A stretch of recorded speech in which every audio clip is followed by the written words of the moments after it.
How are we, folks? You good? Ian, congratulations on a flawless performance in there. When 30-24, I know you predicted 8-minute knockout, but when you hear 30-24 against Neil Magny, it's got to feel pretty good. I fucking told you guys I'm so good. And I don't sit here like a dickhead saying it. I mean it. I know it. I've trained with the best in the world. I know what I'm capable of. I know what I'm able to go in there and do to these people. My timing, my speed is just different, but it's my intelligence. It's my intelligence. Today I could have absolutely went there and got that finish, or I could have ended up getting fucking choked out because I was silly and I made a mistake. So what I did was I just took my time. I clinically just disposed of him in every single which way. Who's done that to Magny? Nobody. When was the last time you had a 30-27? 30-24, sorry, my fault. Been a while. Khabib Barboza, maybe? A long time ago. Well, I just did it tonight. Well, obviously the leg kicks played a major factor in it. He could barely put any weight on it. So how early into the fight did you know that leg was compromised? I am with two. I put him on his ass twice in a row. The first two kicks of the fight. The first two shots exchanges, he went on his ass, and I was like, oh my goodness, this is going to be a long night for you. That guy's going home in a wheelchair, and I fucking said it. Tonight, he is being walked home by someone in a wheelchair, and he's going to go home, and he's going to sit and reflect on everything he's ever fucking done in life. Right? I whooped his ass tonight, and he better sit there and think, fuck, I might need to change my life. I have to ask, between rounds, you obviously gave him the finger. You had some words for him after. He said, get the fuck out of my face. I said, fuck you, bitch. Tell me what to do. What did you tell him after the fight, then? When I went to him at the very end, I said, hey, respect after battle. I respect any man that's willing to step into the octagon with me. You have to. You have to respect someone. Firstly, Neil took the fight on 7 days' notice. But also, I took the fight on 7 days' notice. There's not many people who do that. I went from two opposite ends of the spectrum, and I showed up and I made that happen. I made what I did tonight was so easy, so clinical, but it was so special. The energy that I was able to get from that Boston crowd, the energy that I soaked up, it was so much fun. Well, to kind of go off of that, we saw the videos of the open workout you did yesterday. Like, not many people are holding open workouts in a pub 12 hours before their fight or so. So how would you describe this whole week for you in general? So look, I'm very blessed that the way I carry myself, the way that I train, the way that I prepare for fights, the way that I cut weight, the way that I do absolutely everything is elite of the elite. There is no one that does it better than me, and you can argue that all day, but the truth of the matter is I'm able to hold open workouts in front of thousands of fans in a pub in Boston. I was this close to pushing the boundaries. My wife was with me and she said, if you step foot outside on that street and hit pads, you're going to get put in prison tonight because there's a riot law. I was like, fuck it, that'd be a great story. That'd be a great story if the boys are like, he has a fight tonight, we need to pull him out, we need to bail him out. I was like, that would be genius. But I also have a visa that I need to keep, so I need to be super smart, right? But it's just so much fun. Israel Adesanya said recently on his 292 preview, he said, I don't know how to explain it, I don't know what it is, but he's got that Goku energy. Or he's got that Goku spirit. And I wanted to look up exactly what it meant to all the anime fans. And it said that the Goku spirit means that he channels energy from all living things and puts it back out there in the world. And I just did it. I channeled all that energy from the pub last night. I channeled all that energy from that walkout tonight. And I just gave back to the people. I just put on a performance that people remember for the rest of their lives. And obviously you called out Wonder Boy for later on in the year. So how confident are you? Like, he said your name when he was on the MMA Hour. He goes, I have no problem fighting the Ian Garrys of the world. So how confident do you think that you'll get that fight? I love Wonder Boy. I love him. He's an amazing person. He's an amazing human. And he's one of the best we've ever seen in the striking department, in UFC history, in the world. 57-0 in kickboxing. Every single time I watch him fight, I get pissed when I see someone shoot a double leg on him. I'm not going to do that. For sure, we might end up in grappling positions. If he gets too close or I get too close, it's an MMA fight at the end of the day. I'm not saying I'm going to just literally stand like this with him, but I want to prove to the world that I am the best striker in the division. I'm one of the best strikers of all time. And to do that, you have to go out and beat people of that caliber. And Wonder Boy is that guy.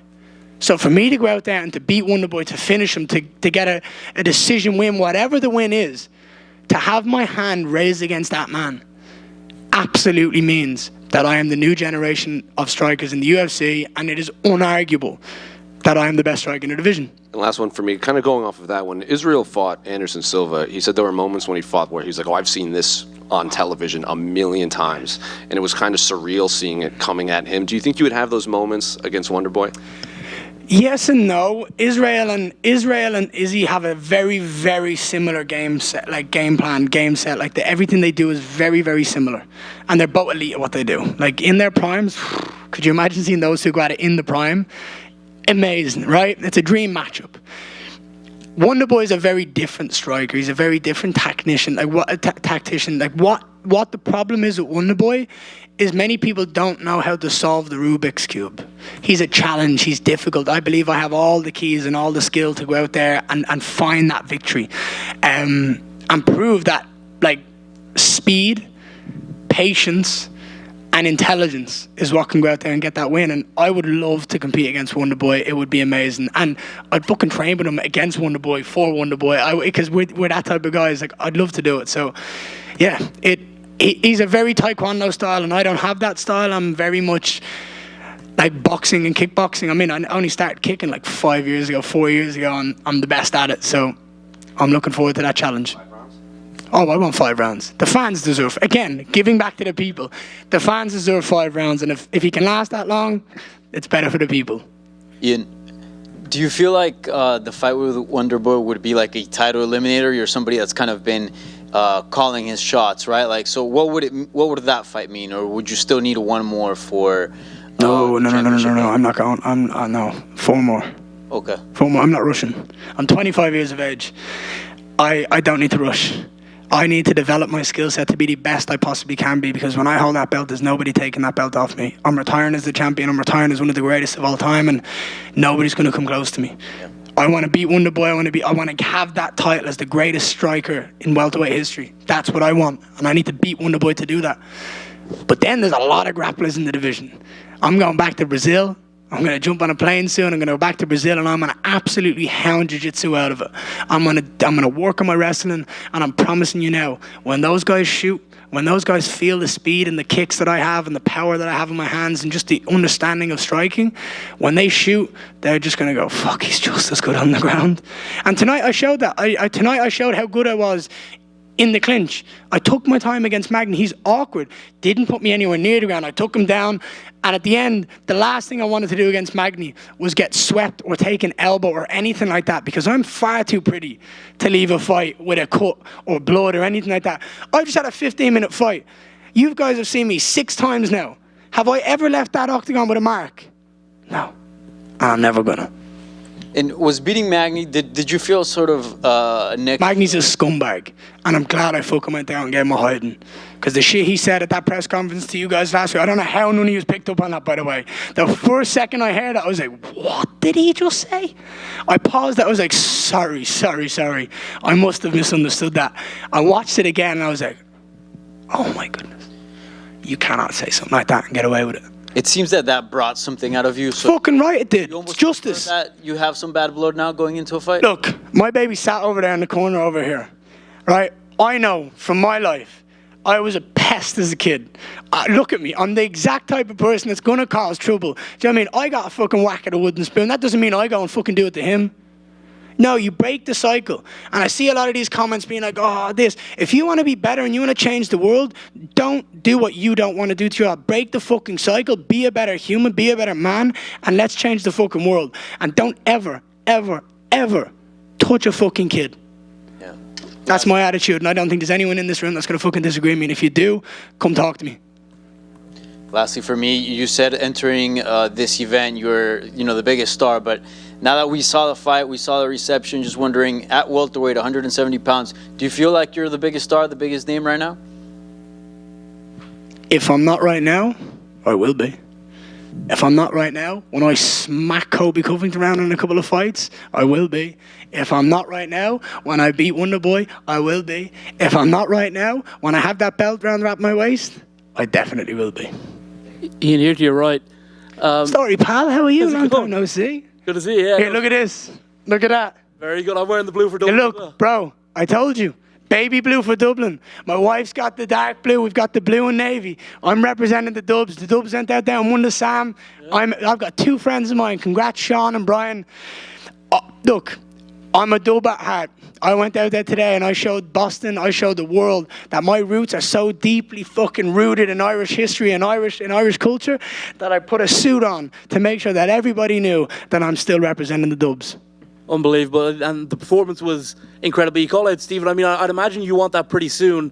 Is there a chance, though, like if they said we could get you in Dublin at the start of next year, would you hold off and wait until then? Because it seems like that's kind of the direction you've wanted to go your whole time in the UFC.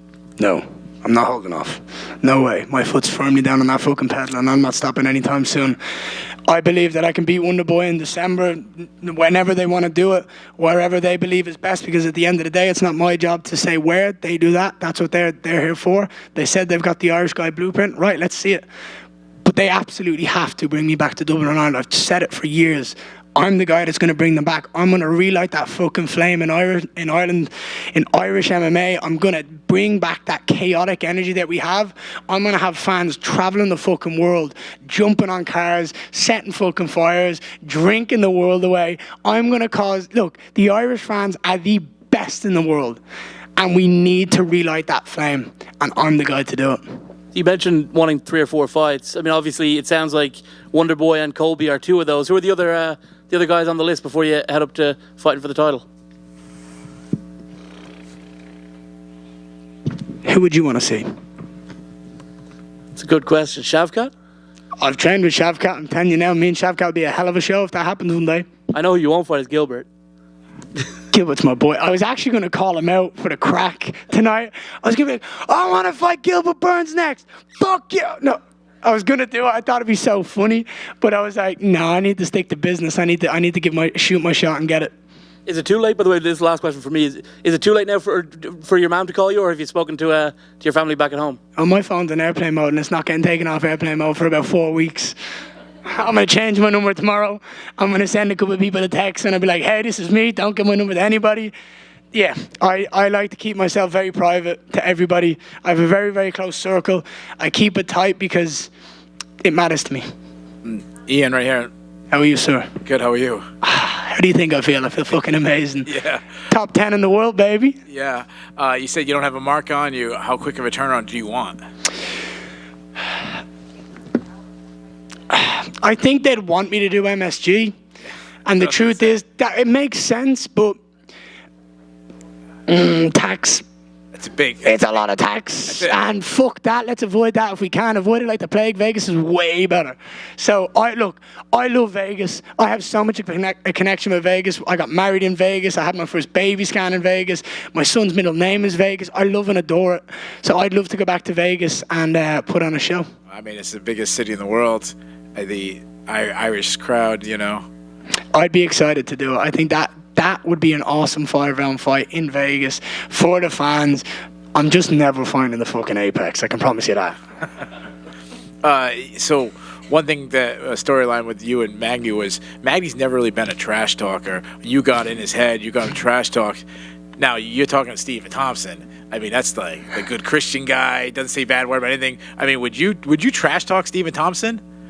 I could try. I have so much respect for Stephen. This is the thing. You can try. But I believe there's levels to it, right? I fucking made Jeff Neal pull out by selling his mugshot, right? I beat him. He's done. Like, I have won 2 fights in one fight camp here. And then Magny gave me gold.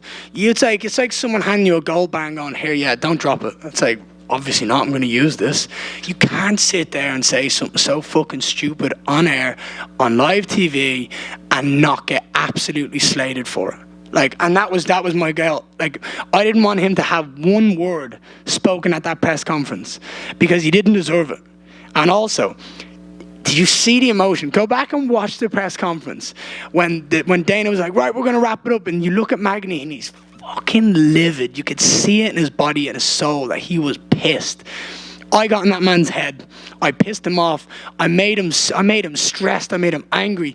And don't think for a second that when he went home at night that he was livid. When he weighed in, and I seen him there, that he was livid. And every time I looked at him and smiled, that he was like, oh, I'm gonna break that kid's face. But what happened? He got his fucking ass handed to him.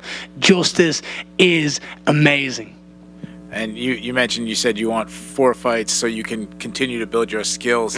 Oh, what's one area you say that this is the area that I need to build to be the best pound for pound fighter in the world? I think the best thing for me, is jiu-jitsu. I think to have world-class jiu-jitsu means that I can strike with anybody on the planet, beat anybody on the planet, and do it flawlessly.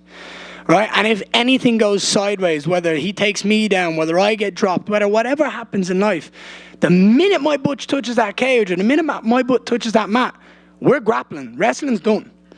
So for me, the world-class striking, and I want to be a world champion in jiu-jitsu. I might compete in the worlds this year in jiu-jitsu if I can as well. If I fight in December, I might compete at the worlds this year and go out and get an official world champion in no-gi jiu-jitsu. So we'll see. Because I've got it. Trust me. You guys haven't fucking seen it. I haven't shown anybody it, but it's there. And you want to ask people? Go ask Gilbert Burns. Go ask Felipe Pena. Go ask fucking Wagner Hoscher. Go ask all of these elite world-class jiu-jitsu practitioners that I've trained with. And they'll tell you that I can grapple. And my last question is, you're saying it's a flawless victory, and I agree. The only negative I heard was at one point, or I think twice, you actually put your hand over the cage, and the broadcast team was saying that that's illegal. Did they? No, I didn't put my hand over it ever. I put my hand on it. And Keith was saying, get your hand off. I said, I'm just resting. I'm chilling out here. What's he going to do? Look, if you go back and watch it and my hand goes over, you're right. I'm not. No. But watch. If you go on and it's over, like a chicken wing, you're right. If it's like this, I'm right.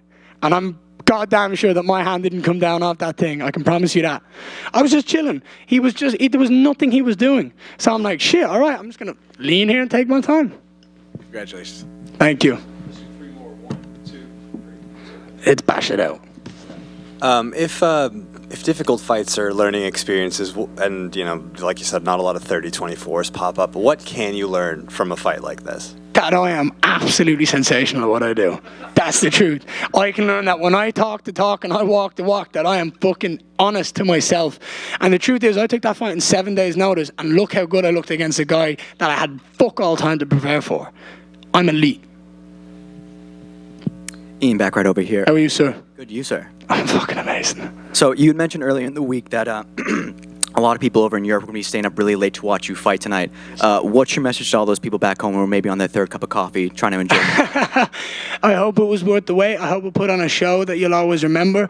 I remember being that guy that was sat at home at 5 o'clock in the morning watching Gilbert Burns and Kamaru Usman with my friends on the couch, having pizza, fucking drinking coffee, drinking Monster, drinking everything we possibly could to keep our body up. I'll never forget those moments. So I hope that kids that are in that position, I hope they just enjoy it as much as I did when I was in that position, because it's memories you make for a lifetime. I remember all of Conor's fights. I remember everywhere I was. I remember who I was with. I remember what I was doing, because it's emotionally invested. So I hope people are emotionally invested. I hope they feel the energy, and I hope they go out and have a fucking great night. All right, thank you, Ian. Thank you so much. Right, thank you so much. Onwards and upwards from here, if that's possible. Thank you so much.